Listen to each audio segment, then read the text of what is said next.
My senior year of high school, my campus did a school ride read, which is pretty unheard of for a high school. The book we read was called Garbology, and unlike many books in my high school career, I actually read this one. I'm very glad I did because I found it fascinating. What I learned is we produce a lot of trash. You're probably wondering just how much. Most of these images might look pretty foreign to you because in America we have the privilege of not seeing the trash we produce, so people don't realize how much. The average American produces 4.4 pounds of trash in a day. In an 80-year lifespan, this is 64.5 tons. Our counterparts in other developed countries only produce about 2.6 pounds a day, or 38 tons in a lifetime. As you can see, America's consumption habits are much different and need to be changed. Football is one of America's favorite pastimes, and I'm sure we all love cheering on the greatest football team in the nation, the Vandals. Every year in America, we produce enough trash to fill 82,000 football fields 6 feet deep. That's more football fields than we have in the country. This is one of the biggest landfills in the world and the biggest one in the United States. It's in Puente Hills-California. It's about 13,000 square feet, which is the same size as Central Park.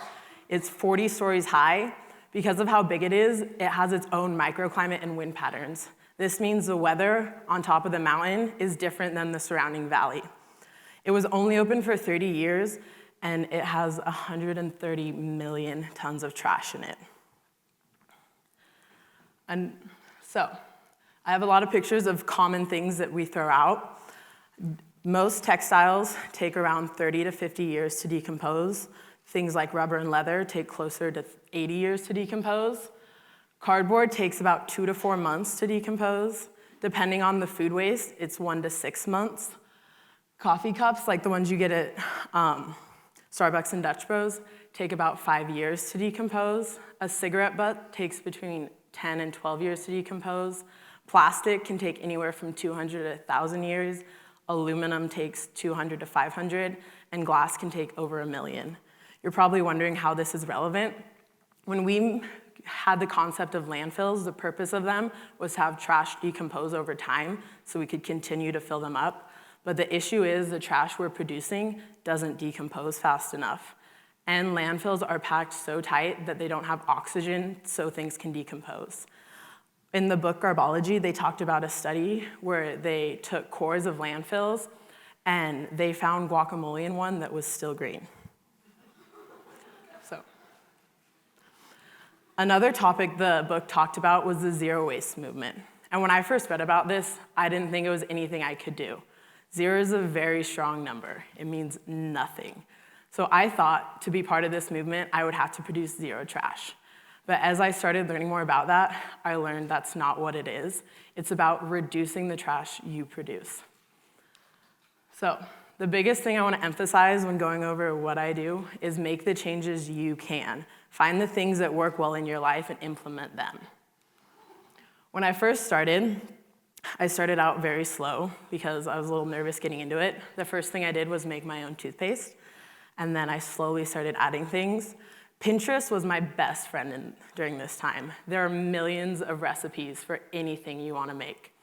After a while, I realized I started taking on too much, and I wouldn't let myself produce any waste. This led me not hanging out with friends, and I even ran a 5K and refused to drink the water afterwards because it came in a plastic bottle. My body was not happy with me.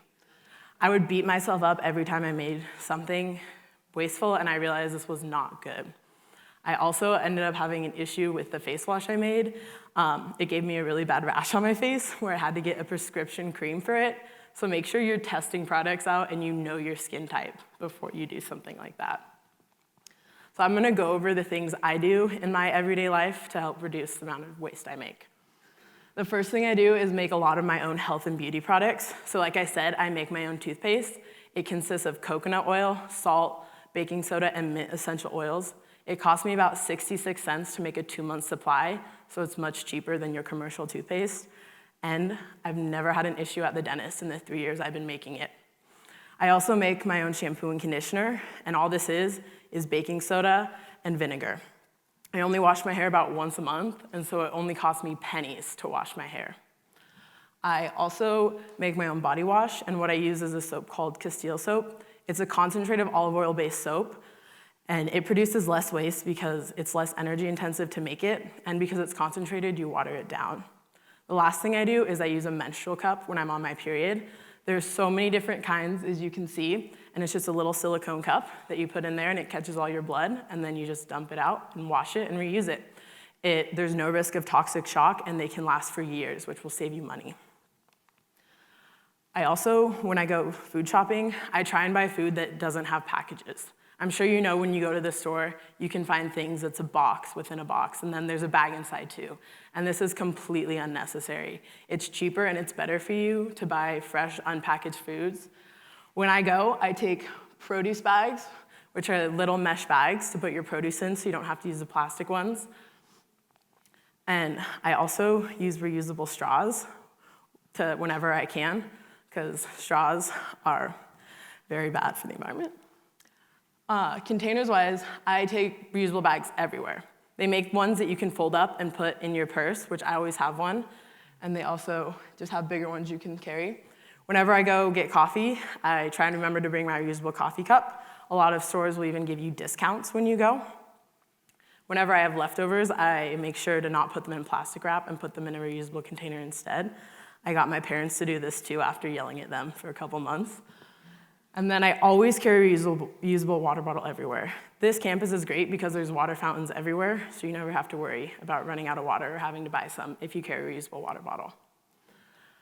I also try and buy most of my clothes from a thrift store. Like I mentioned before, clothes take a long time to decompose, so I'd rather buy them from a store than see them go to the landfill.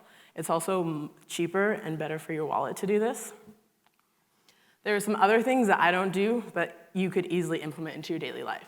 One of these is making your own deodorant. It's coconut oil, baking soda, and cornstarch. I tried this, but I sweat too much for it, so I had to go back to using my other deodorant. You can also buy what's called a butterfly razor. It's a little bit more expensive to start off with, but the blades for it only cost about a penny. I don't do this because I don't shave my legs, so I don't need to buy razors. This is a really easy thing you can do. And then you can also buy compostable beauty products like toothbrushes, brushes, makeup. And this is something that's very easy to do if you have the monetary means to do so. And then going off that is composting. At my home in Boise, we do compost, but I don't have the ability to do it up here. It's super easy to do. All you need is a shady spot in your yard. You can get a container to put it into if you want to. And they recommend about 3 parts brown waste, which is tree trunks, twigs, paper products, to 1 part green waste, which is grass and food waste. So you put this all in your little bin, and you want to keep it moist so it's able to decompose. And then all you have to do is turn it every 2 to 3 weeks, and then in a few months you'll have super fertile soil, and you'll reduce the amount of trash that you make. What I want to emphasize is, out of all the things I said, find what you can do. Don't take on more than you can handle, like I did. TEDx is actually providing you all with little reusable goodie bags, so none of you have an excuse to not do one thing on here. Thank you.